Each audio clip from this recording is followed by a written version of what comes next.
Guys, ako nagpaimno ng akong mother. Kung tubig, gani, ako yung nag-isuod sa tasa niya. Kay, nagkaon naman siya guys. Iya kung gusto niya nga ugton. Inam sana. Tubig na nina, dili na ni gatas. Ano pa yung tunlon. Kanis nanay guys, wala na ni siya nakaliko. Kay abi mo guys, ako na siya trapuhan karon. Kay dili man ko kadaog mo ligo sa silong kay naman mi sa taas. Ako na lang siya trapuhan o ininit tubig. Kay dili naman gud siya kalakaw guys.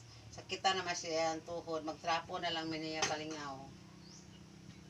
Kay sus mga hagbong unda mi dito sa hagdan habang may among hagdan guys. Duha na mi. Senior abang taon ko.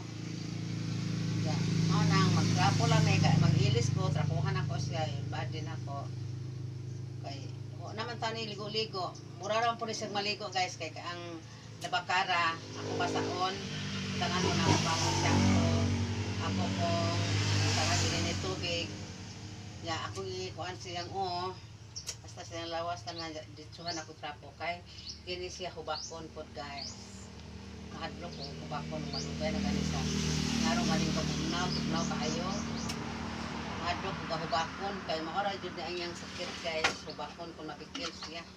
Kung labi na niya makaon nga di ma nga kuan man dili na jud sa kakaon og mga parato nga tuyo, mga abuwad. Dili na ni siya pakanan ako kamahadlok ko. Kay malagi maglakaw na ni siya og 97 jud niya ganan. Salamat sa Lord.